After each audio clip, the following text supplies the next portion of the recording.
I'm Bill. I'm Mart. And this is our tree farm. We work here at Highland Hill Farm on Route 313 in Fountainville, PA with my old man Don, my son Michael, and my son James. And one thing we've learned after 35 years in the tree business, we never know what job we're going to do next.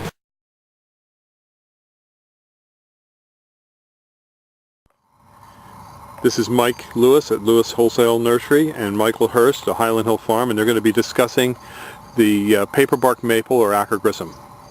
Good morning. We're here at Lewis Nursery looking at some paperbark maples.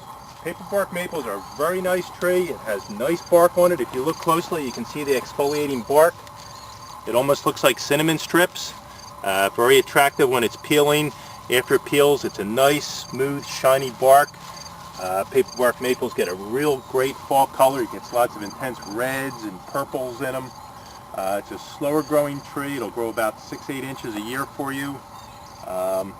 We have them available in single stems as well as a multiple stem form like we have here. It's a great focal piece for anywhere on the property, particularly in front of your house, in a nice little garden.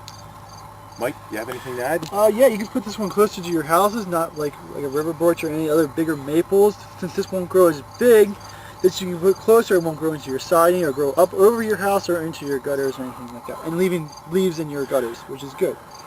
Other things that people like about them is that once you put them in, they're usually pretty good. And when the leaves fall off it, like was said, you can see the bark, and that's when the bark really becomes an attraction piece to it. Do people highlight this at night with a light? They can, and usually what they do is they put lights up against it and having shadow cast against the house. How easy is this tree to grow? It's not the easiest tree, but you can do it. I think it's very adaptable to a lot of different kinds of soil types. It'll take soil that's a little on the wet side as well as a little on the dry side. Zone 5 to about 7? Yes. And when you dig this, describe how you'll dig it and what you'll do to dig it.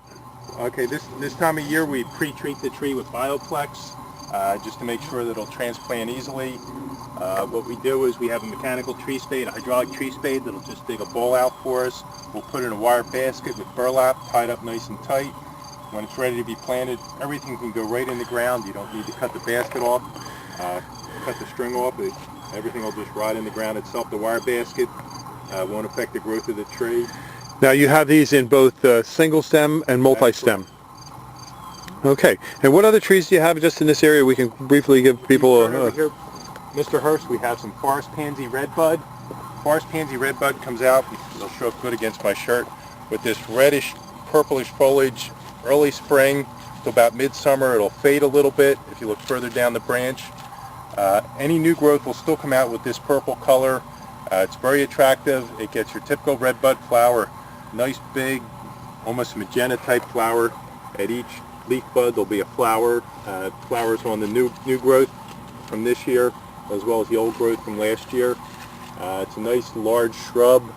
It's also available in a tree form. Okay, and then over here? Over here we have another kind of red bud called Cercis covey. It's a weeping red bud. Has the same magenta type flower. You can see the flower buds here. You can almost see the little color in them already if you get up close. And this just has a nice weeping branches. Great focal piece in a garden, anywhere in your landscape. In the spring when it blooms, it's just a cascading bunch of flowers, those magenta colored flowers. What are these trees over here, Mike? This is an unusual one. Has different colors on it. This is a Protea persica. Persian Protea. It's a member of the witch hazel family. You can see it's already starting to get its fall color. It's just incredible. Purples and reds and oranges and yellow.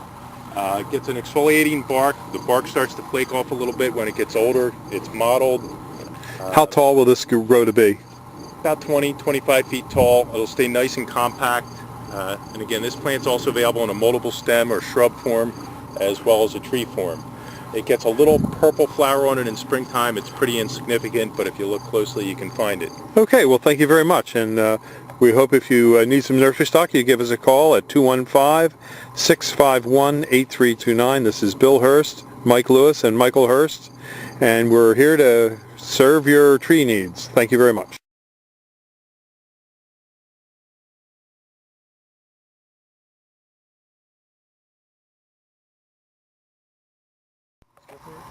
How you doing? We're here at Highland Hills Farm looking at fastidiate hornbeam, or columnar hornbeam.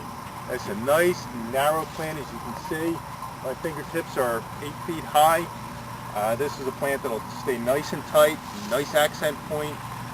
Anytime, any place in your landscape where you need a nice vertical line, this is a great plant for that. Some people also use it as a formal hedge. They'll get a little bit wider with age, but they stay nice and tight for many, many years. And it has a nice silver bark. And I don't know what else to say about it. Mike, do you have anything to add? Well, I've seen it used when people put it next to their decks so that when they grow up, the branches don't grow underneath the deck, it grows upright. And so that means when people are walking by, they don't have to trim it or wall brush into it as much. Other uses that they do use it for is you can put it a little bit closer to the house since it doesn't branch out. And if you want to separate a property line and get a real tight hedge, you yeah, can do it right there. Arborvitaes or spruces or anything. Right. It's a different alternative. Yeah. Okay, thank you. And then we see this, we're in September, it's September 23rd, and we can see this autumn brilliance. This is the Amelanchier, and we can see that that's all in bloom right now. Just a nice fall blooming plant with a red foliage in the fall. It'll turn a little red, and it'll have a nice red berry into the winter, which the birds love. It's usually found in a naturalized setting, like along the woods or a wood line, and it's a great bird bush because it provides food and shelter for birds.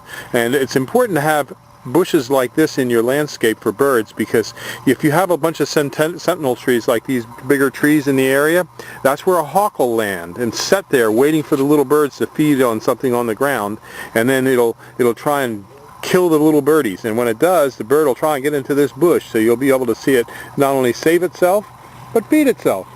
So again, we're here at Highland Hill Farm on Route 313 in Fountainville, PA, and we do deliver plant and mulch up and down the East Coast for you.